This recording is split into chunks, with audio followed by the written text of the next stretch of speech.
Okay. सो इसी example को ज़रा देखते हैं और समझते हैं कि इम्प्लीमेंटेशन में हमारे पास क्या क्या चीज़ें होनी चाहिए। सबसे पहले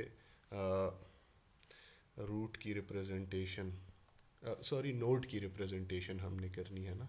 तो हमारे पास क्लास होनी चाहिए नोड, ठीक है, नोड क्लास होनी चाहिए।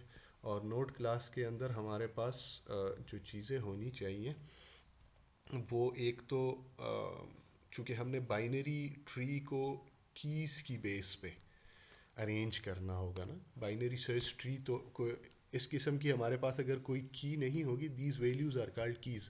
इनको हम एज ए डेटा वैल्यूज़ भी स्टोर कर सकते हैं, लेकिन जब हमने ऑब्जेक्ट्स को स्टोर करना होगा, फॉर एग्जांपल स्टूडेंट, तो उसके लिए फिर हमने कोई स्पेसिफिक की ज़रूर बतानी होगी। तो इसको हम बेसिकली लिख देते हैं इंट की, ठीक है।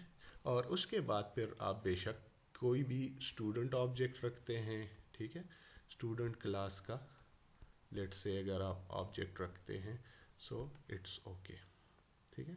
ऑब्जेक्ट या फिर पॉइंटर रख दें, जो भी आप रखना चाहते हैं एज ए डेटा, ठीक है। सो ये पोर्शन जो होगा ये फिर डेटा का होगा। ज़रूरी नहीं है कि आप हमेशा ऑब्जेक्ट ही स्टोर करें। हम जो बेसिक इम्प्लीमेंटेशन करेंगे उसमें हम इसी को डेटा भी कंसिडर कर लेंगे। लेकिन अगर आप इसके अलावा कोई और साथ में रखना चाहते हैं, फ्लोट वैल्यू रख लें कोई, ठीक है,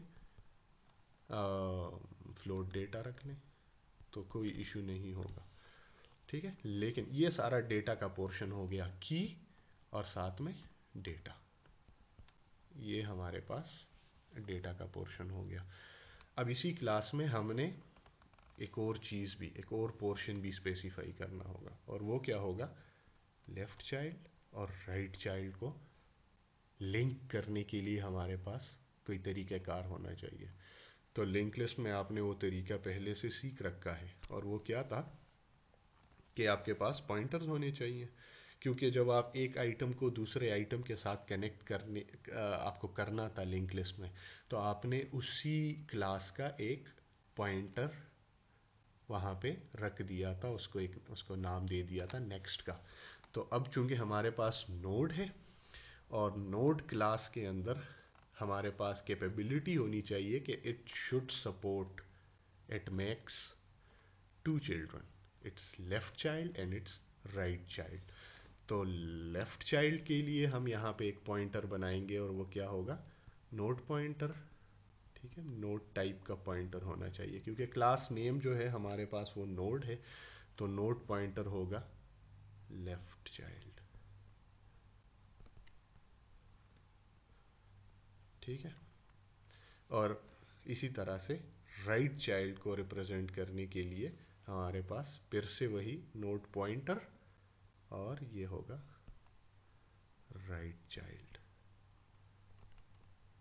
राइट चाइल्ड। तो ये दो अब इसके हमारे पास हो गए। अब इस क्लास की फर्दर अगर हम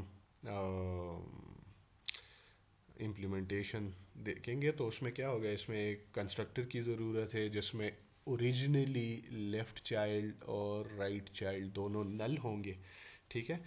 और इसकी की जो है वो हमको, या डेटा जो है वो हम कोई डिफ़ॉल्ट वैल्यू उसको, डिफ़ॉल्ट वैल्यू या जो यूज़र स्पेसिफाइड वैल्यू होगी, जब नया नोड बनेगा तो वो उसको कोई वैल्यू असाइन करेगा, तो वो हम इसमें स्टोर कर लेंगे, ठीक है। तो ये तो आपके पास, और फिर हमारे पास इसमें एक डिस्प्ले का मेथड होना चाहिए, ताकि जब भी कोई इस रूट को, इस नोड को ट्रावर्स करे, ठीक है, तो उसके रिस्पॉन्स में इसकी की और डेटा जो है अगर हम प्रिंट करना चाहें तो वो हम कर सकें, ठीक है। So this is the generic way how we are going to implement this binary tree. अगर आपने नॉर्मल ट्री इंप्लीमेंट करनी होगी तो फिर क्या करना होगा, क्योंकि नॉर्मल ट्री में तो आपके पास कोई, जेनेरिक ट्री में आपके पास कोई रिस्ट्रिक्शन नहीं है कि सिर्फ लेफ़्ट और राइट चाइल्ड होगा। तो चूंकि वहाँ पे मिनिमम ज़ीरो और मैक्सिमम, लेट से आपने कोई स्पेसिफिक, लेट से अगर मैक्सिमम आपके पास 10 चिल्ड्रन पॉसिबल हैं किसी एक नोट के लिए, तो उसकी रिप्रेजेंटेशन फिर किस तरह से होगी। So let me tell you, उसके लिए फिर आपके पास नोड पॉइंटर की कोई एरे होनी चाहिए, ठीक है। और उसमें मैक्सिमम साइज आप स्पेसिफाई कर सकते हैं कि अब कोई भी नोट क्लास के अंदर आपके पास ये नोट पॉइंटर की एरे होगी, और फिर रन टाइम पे आप डिसाइड कर सकते हैं कि उसके इसका एक चाइल्ड करंटली उसका एक चाइल्ड है या 2 है या 3 है या अप टू मैक्सिमम 10 चिल्ड्रन उसके पॉसिबल हैं, तो वो 10 के 10 ऑब्जेक्ट्स आप उसके साथ through this array of pointer link कर सकते हैं। ठीक है। अच्छा, सो इसके अलावा फिर जब ये हमारे पास बन जाएगा तो फिर हम बाइनरी सर्च ट्री की क्लास बनाएंगे, और बाइनरी सर्च ट्री क्लास में फिर हम एक नोड पॉइंटर बनाएंगे, पहला रूट नोड के नाम से। ठीक है। जिस तरह हम लिंक लिस्ट में हेडर पॉइंटर बना लेते थे, हेड पॉइंटर, और फिर बाकी सारे आइटम्स उसके साथ कनेक्ट होते थे, तो रूट पॉइंटर हमारे पास बाइनरी सर्च ट्री में वो वाहिद एक्सेसिबल पॉइंट होगा जिसके थ्रू हम पूरी ट्री के नोड्स को एक्सेस कर सकेंगे। ठीक है। और फिर इसी के साथ हम इसके लेफ़्ट और राइट चिल्ड्रन को अपेंड करते करते पूरी ट्री बना लेंगे। ठीक है। सो इनिशियली हम पहले ये इम्प्लीमेंटेशन करते हैं और देखते हैं कि आगे फिर हमने किस तरह से प्रोसीड करना है।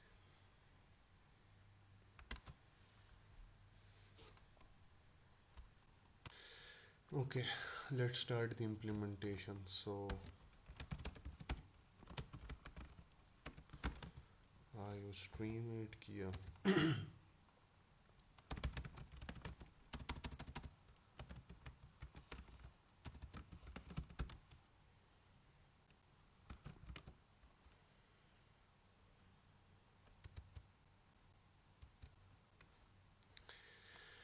और सबसे पहले हम यहाँ पे नोड क्लास स्टार्ट कर लेंगे। सो क्लास नोड, और उसमें हमने कहा कि लेट्स मेक इट प्राइवेट। ठीक है। सो चूँकि डेटा आपके पास सारा प्राइवेट होना चाहिए, सो इसमें हम बना देंगे की। ठीक है। या इसको हम डेटा डायरेक्टली, क्योंकि हमारे पास अभी फ़िलहाल जो सिंपलेस्ट एग्जांपल है उसमें हमें कुछ एक्स्ट्रा डालने की ज़रूरत नहीं है। So we will use the key and data interchangeably. अगर हमने कोई स्पेसिफिक डेटा स्टोर करना है तो फिर हमने यहाँ पे की अलग से डिफाइन करनी होगी, और फिर लेट से जो भी डेटा होगा वो अलग से हमने डिफाइन करना होगा। Let's go with this implementation. ठीक है। अच्छा, तो डेटा हो गया। अब नेक्स्ट हमारे पास क्या होना चाहिए? नेक्स्ट हमारे पास पॉइंटर्स होने चाहिए। क्योंकि एक नोड, ये बाइनरी सर्च ट्री के लिए हम एक नोड इम्प्लीमेंट करने जा रहे हैं, तो हमारे पास मैक्सिमम 2 चिल्ड्रन पॉसिबल हैं। सो नोड पॉइंटर लेफ्ट चाइल्ड और नोड पॉइंटर राइट चाइल्ड। ठीक है। ये दोनों हो गए। अब डेटा का पोर्शन यहाँ पे फ़िलहाल ख़त्म हुआ। पब्लिक सेक्शन में आते हैं, और इसमें हमें पहले एक कंस्ट्रक्टर बनाना होगा। सो नोड क्लास का कंस्ट्रक्टर होगा, और उसमें हमने ये वैल्यूज़ देनी है। ठीक है। सो इंट के फ्लोट डी, जो इसको एज ए पैरामीटर्स आएंगे। अच्छा, अब इसमें की इक्वल टू के और data is equal to D. इसके साथ साथ चूँकि जब एक नया नोड बनेगा तो उसका लेफ़्ट चाइल्ड और राइट चाइल्ड दोनों जो हैं नल होंगे। ठीक है।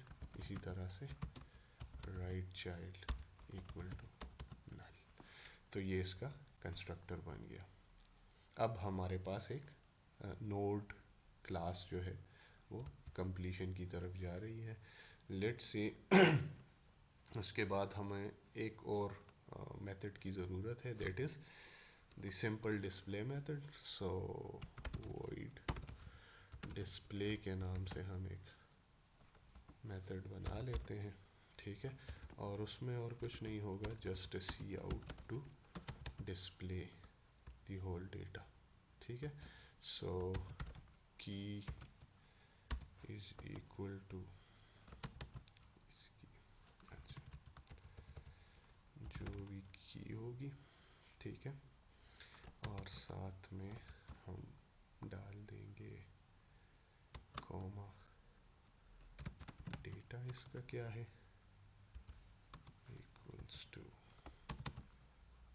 जो हमारे पास मेंबर वेरिएबल डेटा है, ठीक है, ये हमने डाल दिया and that's it. Left child और राइट चाइल्ड डिस्प्ले करने की ज़रूरत है नहीं, ठीक है, क्योंकि वो हमारा जो ट्रावर्सल का एल्गोरिथम होगा वो खुद इसको हैंडल कर लेगा। सो दैट्स इट, ये हमारे पास नोड क्लास की डेफिनीशन कंप्लीट हो गई है, ठीक है। हमने क्या किया, नोड क्लास की डेफिनीशन स्टार्ट की और डेटा, ये दोनों एक वैल्यू भी रख सकते हैं अगर आपने सिर्फ इंट डेटा स्टोर करना है, ठीक है। लेकिन इंट के अलावा अगर आप अगर कोई और डेटा आपने स्टोर करना है जिसकी बेस पे आप बाइनरी सर्च ट्री का रूल इम्प्लीमेंट नहीं कर सकते, फॉर एग्जांपल स्टूडेंट का डेटा हो गया, या फिर कोर्सेज की इंफॉर्मेशन हो गई, ठीक है, फैकल्टी का डेटा हो गया, तो कार्स का डेटा हो गया, ठीक है, कार क्लास है, उसके ऑब्जेक्ट्स अगर आपने स्टोर करने हैं, तो फिर शायद वहाँ पे आपको कोई ऐसी वैल्यू ना मिल सके जिसकी बेस पे आप फिर बाइनरी सर्च ट्री का वो रूल इम्प्लीमेंट कर सकें, जो कि सिर्फ इंटीजर वैल्यूज से ही हो सकता है, ठीक है, कि कोई यूनिक वैल्यू होनी चाहिए ताकि उसकी बेस पे हम डिसाइड कर सकें कि ये नया नोड जो है वो रूट के लेफ़्ट साइड पे जाएगा या राइट साइड पे जाएगा, ठीक है। तो इस वजह से मैंने यहाँ पे की अलग से एक वैल्यू डिफाइन कर दी है, which will be assigned randomly, लेकिन it will be a unique value. और डेटा जो है, अब आप इसमें कोई भी वैल्यू, डेटा आपका रिपीट हो सकता है अब, ठीक, आप मल्टीपल नोड्स पे डेटा जो है वो सेम रख सकते हैं, लेकिन की वैल्यू सेम नहीं हो सकती बाइनरी सर्च ट्री में, ठीक है। ये एक इसकी डिफिशिएंसी है कि आप दो नोड्स की सेम नहीं रख सकते, अदरवाइज फिर वो उसके जो रूल्स हैं वो वायलेट होने लगते हैं। फिर उसके बाद हमारे पास लेफ़्ट और राइट चाइल्ड के लिंक्स मेंटेन करने के लिए हमने इसमें दो पॉइंटर्स वही नोड टाइप के रख दिए हैं, ठीक है। अब फिर जो नया ऑब्जेक्ट, नया नया नोड जो इसके लेफ़्ट साइड पे आएगा तो वो हम लेफ़्ट चाइल्ड के साथ कनेक्ट करेंगे, और अगर कोई वैल्यू हमने इस तरह दे दी है कि वो एग्जिस्टिंग पेरेंट नोड के राइट साइड पे कनेक्ट होना चाहिए, तो वो हम फिर इसके राइट चाइल्ड के साथ कनेक्ट करेंगे। और इसके लिए अब हमने इंसर्शन का एल्गोरिथम बनाना होगा, लेकिन चूंकि वो यहाँ पे उसकी इम्प्लीमेंटेशन नहीं होगी, बल्कि वो बाइनरी सर्च ट्री की जो क्लास होगी वो उसमें इम्प्लीमेंट होगा, तो इस वजह से अभी हमें उसके बारे में फ़िक्र करने की ज़रूरत नहीं है। हमने एक सिंपल सा इसके लिए कंस्ट्रक्टर बना दिया है जिसमें यूज़र दो वैल्यूज़ पास करेगा, एक की वैल्यू होगी और एक डेटा की वैल्यू होगी, जो इसके मेंबर वेरिएबल्स को इनिशियलाइज कर लेंगे, और लेफ़्ट चाइल्ड और राइट चाइल्ड को दोनों इनिशियली उसको हम नल रख देंगे, ठीक है, क्योंकि जब भी नया नोड बनेगा तो उसके साथ कोई एसोसिएटेड चिल्ड्रन नहीं होंगे। और फिर एक सिंपल डिस्प्ले मेथड है जो कि की और डेटा की वैल्यू को एक लाइन में प्रिंट कर देंगे, ठीक है। So this is the general implementation of a node class. आगे अब हम बाइनरी सर्च ट्री की क्लास बनाना शुरू कर लेंगे, ठीक है। ओके, सो कंटिन्यू करते हैं, और binary search tree class declaration, so I call it BST। और BST के अंदर हमारे पास जो है वो इसको let's make it public for now, ठीक है। सो वो क्या होगा हमारे पास रूट नोड होना चाहिए, so it should be a node pointer root, ठीक है। और इसके अलावा हमें और कोई चीज़ की ज़रूरत है नहीं, ठीक है। सो इसके कंस्ट्रक्टर में क्या होगा कि हम BST का अगर कंस्ट्रक्टर बनाएं, सॉरी बाइनरी सर्च ट्री का अगर हम कंस्ट्रक्टर बनाएंगे भी, तो उसमें ज़्यादा से ज़्यादा हम क्या कर सकते हैं कि रूट इक्वल टू नल कर देंगे, एंड दैट्स इट, ठीक है। और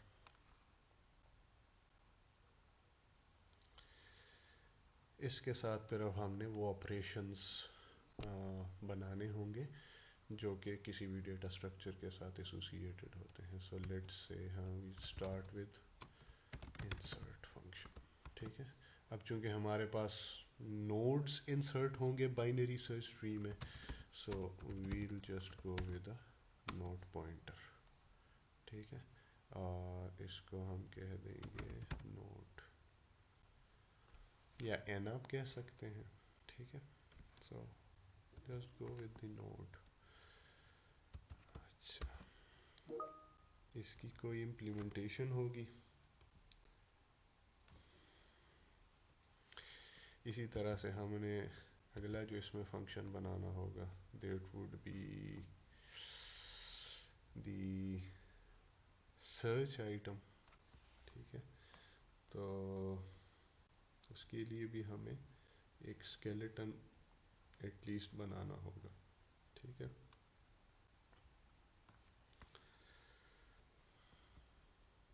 लेट्स से इसको भी हम वॉइड फिलहाल रख देते हैं, सर्च और फाइंड, ठीक है। और फाइंड बेसिकली हम किस बेस पे करेंगे सर्च, वही की जो वैल्यू होगी, तो कोई भी वैल्यू, एंड इसको हम की कह देते हैं, ठीक है। की के साथ फिर हमने सर्च इसमें, एंड फाइनली इसमें हम डिलीशन भी यूटिलाइज करेंगे, सो डिलीट। और डिलीट के लिए भी हमें कोई की या आईडी देनी होगी, सो अगेन एंड हम इसको की कह देते हैं कि हम कौन से नोड को डिलीट करना चाहते हैं, ठीक है। यहाँ पे इसको मैं अब डिलीट नोड कह देता हूँ क्योंकि वो कीवर्ड डिलीट के साथ इसको कंफ्यूज कर रहा है, ठीक है। सो ये 3 स्केलेटन्स हैं, और फिर इसके साथ एक ट्रावर्स का मेथड भी होगा, ठीक है। लेकिन अभी हमने चूँकि बाइनरी सर्च ट्रीज़ को मुख्तलिफ तरीके से ट्रावर्स किया जा सकता है, तो अभी फ़िलहाल उसको हम छोड़ देते हैं, और थोड़ी देर में जब ये इम्प्लीमेंटेशन एटलीस्ट इंसर्ट की इम्प्लीमेंटेशन हो जाए तो फिर उसके बाद हम ट्रावर्सल की बात कर सकते हैं, ठीक है। सो इंसर्शन जिस तरह मैंने आपको अभी थोड़ी देर पहले बताया कि इंसर्शन कैसे होगी, जब आप पहला नोड बनाएंगे तो उस वक़्त रूट जो होगा वो नल होगा, ठीक है। सो हमने पहले तो ये कंडीशन चेक करनी होगी, क्योंकि जब बाइनरी सर्च ट्री का ऑब्जेक्ट बनेगा तो उस वक़्त रूट जो होगा वो बाय डिफ़ॉल्ट नल होगा, ठीक है। सो हमारे पास जो पहला आइटम बनेगा वो तो डायरेक्टली हम देख लेंगे कि if root equal to null, तो जो भी नया नोड होगा वो root equal to new node जो भी उसके साथ एसोसिएट हो जाएगा। तो पहला आपका नोड जो है वो रूट नोड बन जाएगा। उसके बाद हम देखेंगे कि अगर रूट नल नहीं है तो फिर हम की बेस्ड कंपैरिजन शुरू कर लेंगे, और ये एक लूप के अंदर हम करेंगे और देखेंगे कि जो नई वैल्यू आई है, ठीक है, की जो भी वैल्यू होगी, की की वैल्यू जो भी होगी वो हम करंट नोड के साथ उसकी कंपैरिजन स्टार्ट करेंगे कि अच्छा की वैल्यू करंट वैल्यू की, करंट नोड की से बड़ी है या छोटी है। तो अगर बड़ी है तो हम राइट साइड पे जाएंगे, और अगर छोटी वैल्यू है तो हम लेफ़्ट साइड पे मूव करेंगे। और by moving to right and left means current node becomes the right child और the left child। मतलब उसकी असाइनमेंट हो जाएगी ना, पहले करंट इक्वल टू रूट होगा, फिर current equal to current dot left child और करंट डॉट राइट चाइल्ड, तो हम लेफ्ट या राइट की तरफ मूव करना शुरू कर देंगे। ठीक है, और जहाँ पे हमें नल मिलेगा, ठीक है, वहीं पे हम नए नोड को इंसर्ट कर लेंगे। ठीक है, जहाँ पे हमें नल पॉइंटर मिल जाएगा वहाँ पे हम नए नोड को इंसर्ट कर लेंगे विद दी न्यू की वैल्यू, जो भी उसकी की वैल्यू होगी। ठीक है, वो या लेफ़्ट साइड पे हो सकता है या राइट साइड पे हो सकता है। और अगर हमारे पास एग्जिस्टिंग नोड्स काफ़ी सारे हैं, मल्टीपल लेवल ट्री बन चुकी है, तो फिर हम उस सारी ट्री को ट्रैवर्स करते हुए नीचे तक आएंगे, लोवेस्ट लेवल तक, और वहाँ पे फिर नए नोड की इंसर्शन होगी। ठीक है, तो अब इसके लिए जो एल्गोरिथम बनेगा वो कुछ इस तरह से बनेगा कि हम स्टार्ट करेंगे रूट नोड से। ठीक है, पहले तो ये देखेंगे कि रूट नोड नल तो नहीं है, अगर नल है तो फिर हम वहीं पे ही इसको नया नोड चूंकि हमारे पास पहले से बन के इधर आएगा, उसको फर्दर हम नहीं करेंगे, बल्कि देखेंगे कि if root equal to null, तो यहीं पे हम root equal to new node जो भी होगा उसको कर लेंगे, और यहीं से ही बात ख़त्म हो जाएगी। ठीक है, इसको हम यहाँ से ही यहीं से, अच्छा फिर दूसरे को एल्स में डाल लेते हैं, तो बस अगर नहीं है तो अब ये सारा तरीक़ाकार करना होगा। और वो तरीक़ाकार क्या होगा कि अगर रूट नल नहीं है, इट मीन्स ट्री पहले से बनी हुई है, उसमें एक या एक से ज़्यादा नोड्स पहले से मौजूद हैं। ठीक है, तो अब हम करेंगे क्या कि एक टेम्परेरी पॉइंटर बनाएंगे। ठीक है, current and it becomes equal to the root. ठीक है, क्योंकि हम रूट को अपडेट या डिलीट नहीं करना चाहते, that is our only point of accessing the whole tree. तो अगर हम से गलती में कहीं पे रूट नल हो गया, it means we have lost the whole tree. और यही चीज़ आप पहले से पढ़ते आए हैं, जिस तरह लिंक लिस्ट में अगर हेड का जो पॉइंटर है अगर वो नल हो जाए, तो इसके बाद के जितने भी एलिमेंट्स होंगे, आइटम्स होंगे लिस्ट में, वो सारे के सारे अब फिर आप एक्सेस नहीं कर पाएंगे। यही सिचुएशन रूट नोड के साथ भी है। इस वजह से हमने एक टेम्परेरी वेरिएबल करंट बना दिया कि चलो इसको अपडेट करते जाएंगे, रूट पे कोई फ़र्क नहीं पड़ेगा। ठीक है, इसी तरह से हम अब चूँकि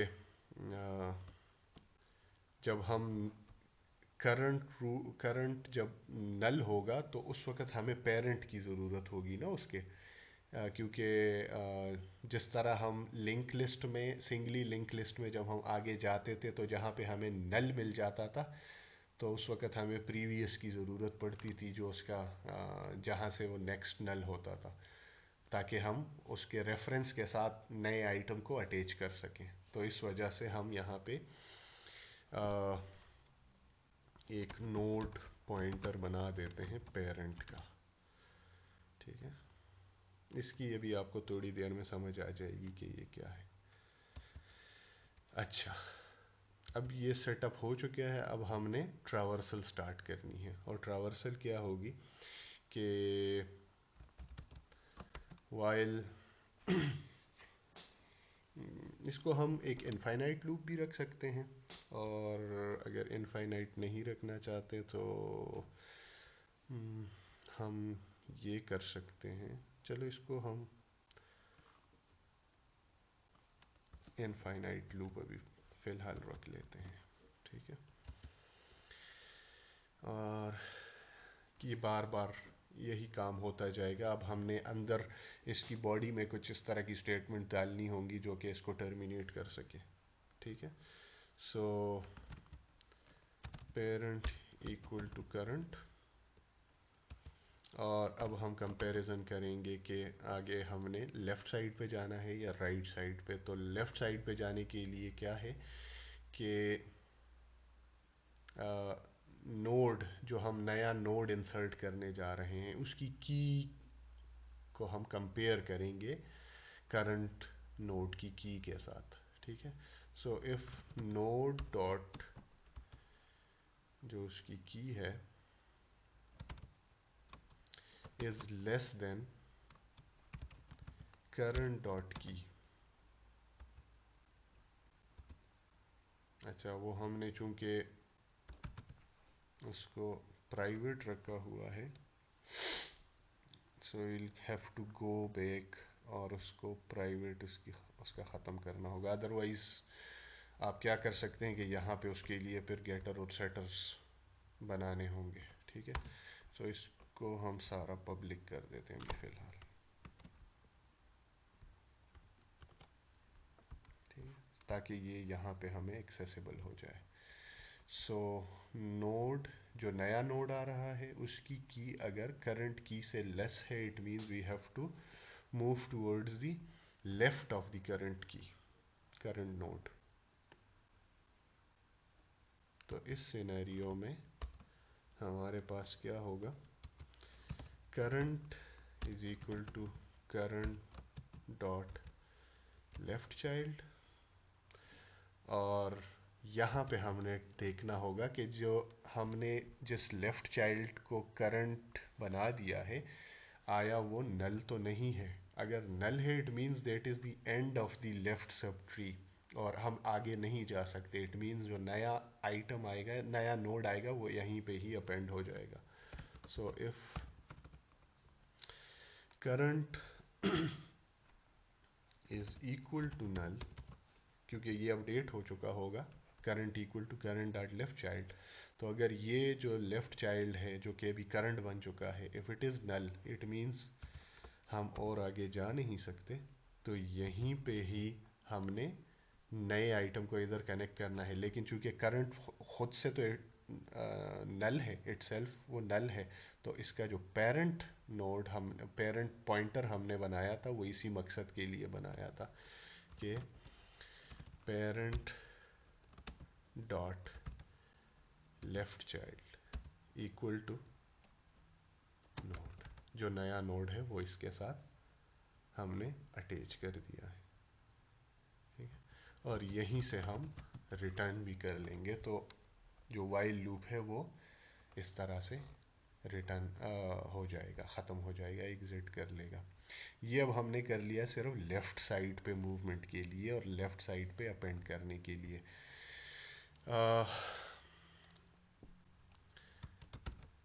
फिर इसके साथ हमें राइट साइड की मूवमेंट के लिए भी चाहिए होगा। सो वो क्या होगा, इफ नोड डॉट की is not less than current dot की, तो फिर मतलब क्या होगा, उससे इक्वल या बड़ी वैल्यू होगी तो राइट साइड पे मूवमेंट होनी चाहिए। तो इस वजह से current equal to current dot right child. ठीक है। और फिर हमने वही चेकिंग यहाँ पे भी करनी है कि अगर करंट नल है तो पेरेंट के राइट चाइल्ड पे नए नोड को अपेंड हो जाना चाहिए। So parent dot right child equal to new node और यहीं से रिटर्न कर दो। ठीक है। अब इसी एल्गोरिदम को हम देखेंगे कि अच्छा, इसके साथ अब हमने पेरेंट को भी okay, parent equal to current वो ऑलरेडी अपडेट हो चुका है। ठीक है। सो ये दो काम हमने कर लिए एंड दैट्स इट। ये हमारा सारा इंसर्शन का एल्गोरिदम बन गया, नए नोड की इंसर्शन का। इसी एल्गोरिथम को देखते हुए अब हम कुछ